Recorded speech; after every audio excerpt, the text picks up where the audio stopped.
नमस्कार, अस्सलामु अलैकुम। स्वागत है आपका लाइव हिंदुस्तान पर दीन दुनिया के वीकेंड स्पेशल में। मैं हूं इमरान खान। आज हम बात करेंगे दुनिया की एक ऐसी फोर्स की जिसकी ताकत के किस्से दुनिया भर में मशहूर हैं। लेकिन उससे पहले ये बात ज़रूर सुनिए कि 1 अक्टूबर 2024 का वो दिन था जब ईरान से बहुत दूर, या यूं कहें कि सैकड़ों किलोमीटर दूर, इस्राइल के आसमान पर काली अंधेरी रात में जैसे आग बरस रही थी।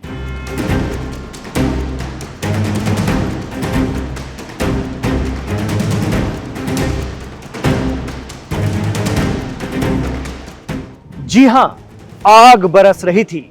कहा जाता है कि इस बरसती आग को रोक पाना इस्राइल के डिफेंस सिस्टम की जद से भी बाहर था। आग के शोलों ने तेल अवीव से लेकर यरूशलेम तक कहर बरपा दिया था। यह इस्राइल पर ईरान का दूसरा सबसे बड़ा और सीधा हमला था। इससे पहले उसी साल 13 अप्रैल को भी ईरान ने इस्राइल पर मिसाइलों की झड़ी लगाकर बता दिया था कि वो सिर्फ बोलता नहीं बल्कि करता है, और मिडिल ईस्ट में सिर्फ इस्राइल या अमेरिका की नहीं चलेगी।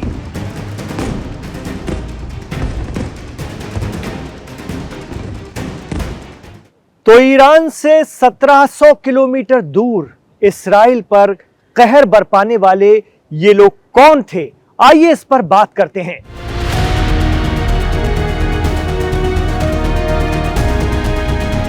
अमेरिका और दीगर अरब ताकतों की परवाह किए बिना इस्राइल से सीधे भिड़ने की जुर्रत को अंजाम देने वाले, असल में जुर्रतों के परस्तार कहे जाने वाली ईरान की एलीट फोर्स थी, जिसका नाम है पासदाराने इस्लाम, यानी इस्लाम के सिपाही। इन्हें ईरान की इस्लामिक रेवोल्यूशनरी गार्ड कॉर्प्स या IRGC के नाम से जाना जाता है।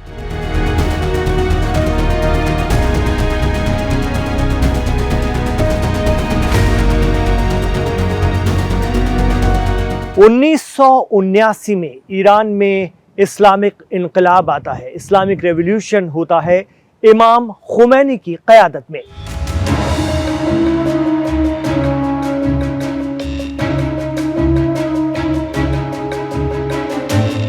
इसके बाद ईरान अमेरिका को अपना नंबर 1 दुश्मन डिक्लेयर करता है। इतना ही नहीं, वो मिडिल ईस्ट में इस्राइल के वजूद को मानने से इनकार कर देता है। अब उनकी फॉरेन पॉलिसी का सबसे बड़ा हदफ है मस्जिद अक्सा को आजाद कराना, यानी फिलिस्तीन की आजादी।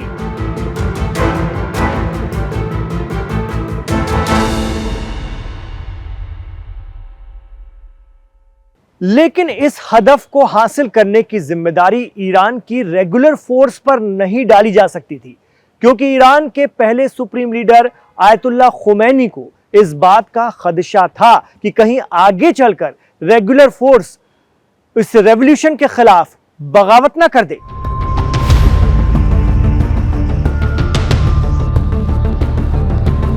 ऐसे में उन्होंने अपने सबसे भरोसेमंद अफसरों और फौजियों को रेवोल्यूशन या इस्लामिक इनकलाब के बाद ईरान के हदफ और लक्ष्यों को हासिल करने की जिम्मेदारी सौंपी और नाम दिया पासदाराने इस्लाम।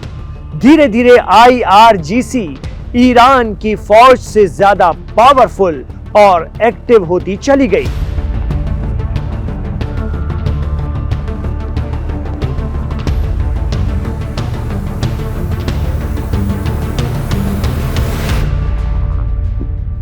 ये फोर्स ईरान की एक ऐसी ताकत है जिस पर इस्लामिक रिपब्लिक को अंदरूनी और बाहरी खतरों से बचाने की जिम्मेदारी है।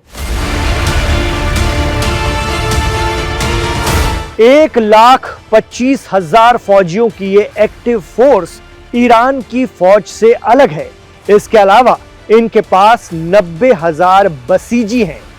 IRGC की कुछ फोर्स ही ईरान की फॉरेन पॉलिसी को चलाती है और सीधे सुप्रीम लीडर से ऑर्डर हासिल करती है। 1979 के कामयाब इनकलाब के बाद ईरान के पड़ोसी इराक में हलचल मच गई।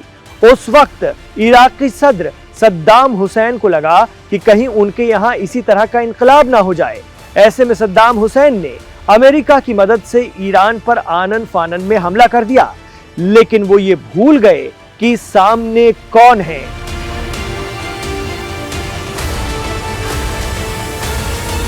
उस वक्त ईरान और पूरी दुनिया को समझ में आया कि पासदारान इस्लाम चीज क्या है। IRGC के लोगों ने सद्दाम हुसैन की फौज से 10 सालों तक जंग लड़ी। आखिरकार सद्दाम को पीछे हटना पड़ा और जंग दोनों फरीकों को किसी भी तरह के फायदे के बिना खत्म हुई। IRGC ने 10 साल तक अमेरिकी मदद पा रही सद्दाम की फौज को ईरान का एक पहाड़ भी क्रॉस करने नहीं दिया था। कहा जाता है कि ईरान में IRGC की सबसे ताकतवर यूनिट कुद्स फोर्स है। कुद्स का मतलब होता है पवित्र या मुकद्दस। कुद्स फोर्स ही दुनिया भर में ईरान के दबदबे को कायम रखती है। तो लंबे समय तक कुद्स फोर्स के चीफ रहे जनरल कासिम सुलेमानी ने इसकी ताकत को दोबाला कर दिया था और कहा जाता है कि इसी कुद्स फोर्स का सबसे बड़ा मकसद यरूशलेम को आजाद कराना है। यही वजह है कि इसे जेरूसलम फोर्स भी कहा जाता है। इसके अलावा IRGC की 8 और ब्रांच हैं। इसी पर जिम्मेदारी है कि वो मिडिल ईस्ट के दीगर ममालिक में मौजूद ईरान हिमायती तंजीमों जैसे हिजबुल्ला, हज़्दुश-शाबी और यमन में हौसियों सहित 40 से ज्यादा संगठनों को मदद, ट्रेनिंग, हथियार फराहम कराए। सोशल मीडिया पर अक्सर चर्चा होती है कि आज हमास और हिजबुल्ला के पास जिस तरह की गहरी और खतरनाक सुरंगों की भूल भुलैया है, उन्हें बनाना जनरल कासिम सुलेमानी ने ही सिखाया था। कहा जाता है कि इसी वजह से अमेरिका ने इराक में ड्रोन हमले में उन्हें जां बहक कर दिया था।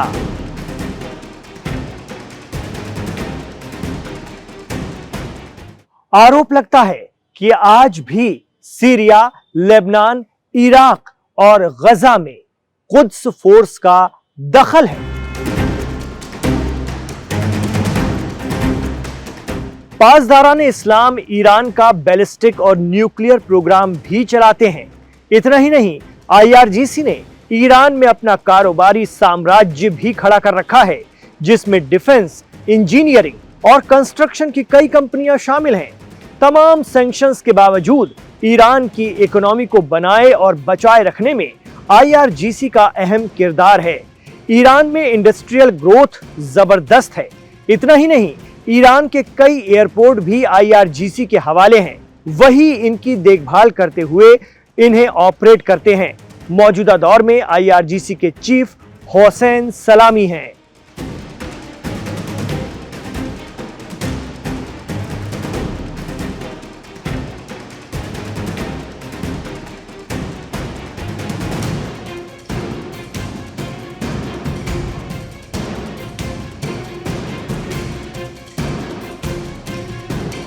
IRGC के अंडर एक और सीक्रेट फोर्स काम करती है और वो है बसीजी।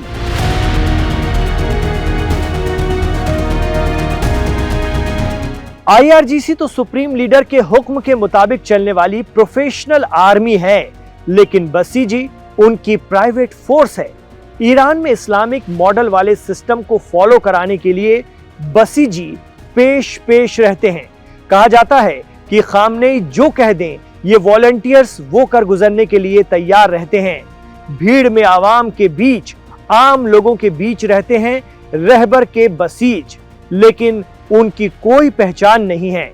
ये जरूर है कि ये लोग सबको पहचानते हैं और हर गतिविधि, हर हरकत पर खुफिया तरीकों से नजर भी रखते हैं।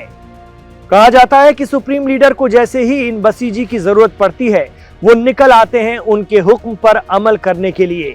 दावा तो ये भी किया जाता है कि ईरान के सुप्रीम लीडर के बसीजी कुछ भी कर सकते हैं लीडर के हुक्म पर, और वो भी बेहद खुफिया तरीके से। पिछले दिनों ईरानी मीडिया ने दावा किया था कि आयतुल्लाह खामनेई के बसीजी इसराइल की राजधानी तेल अवीव में हैं। तो इससे समझा जा सकता है कि मोसाद और शिनबेट जैसी एजेंसियों की नाक के नीचे ईरान कोई बड़ा खेल कर रहा है।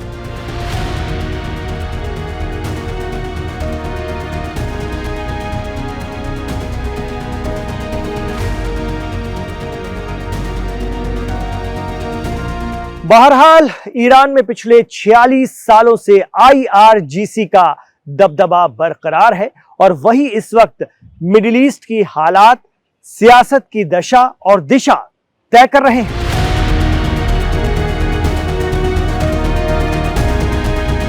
यही वजह है कि अमेरिका समेत कई अरब मुल्क इन्हें दहशतगर्द करार देते हैं, लेकिन इससे IRGC के काम करने के तौर तरीकों और ताकत पर कोई असर नहीं पड़ा है।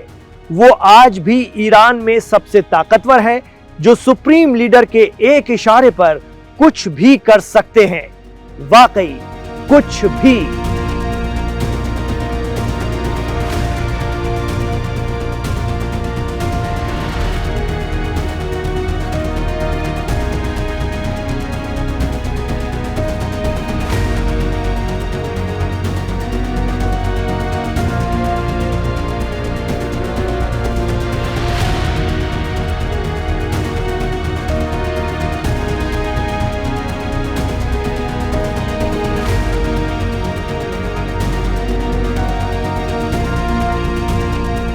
तो ये था आज का दीन दुनिया वीकेंड स्पेशल। आपको कैसा लगा हमें कमेंट बॉक्स पर जरूर बताइएगा। इमरान खान के साथ आप आखिर तक कनेक्ट रहे, इसके लिए आपका बहुत बहुत शुक्रिया। आपसे ये भी गुजारिश रहेगी कि हमारे इस वीडियो को लाइक जरूर कर दीजिएगा, ताकि ये ज्यादा से ज्यादा लोगों तक पहुंच सके यूट्यूब के जरिए। गुजारिश ये भी है कि हमारे इस वीडियो को अगर आपको पसंद आया है तो खूब शेयर कीजिए अपने व्हाट्सएप ग्रुप के जरिए, अपने दोस्तों में, अपने रिश्तेदारों में, और हमारे चैनल लाइव हिंदुस्तान को सब्सक्राइब जरूर कर लीजिए, क्योंकि इसके साथ जुड़ा है 11 मिलियन से भी ज्यादा सब्सक्राइबर्स का भरोसा, एतमाद। इमरान खान को दीजिए इजाजत। अपना ख्याल रखिएगा और अपनी दुआओं में हमें याद रखिएगा।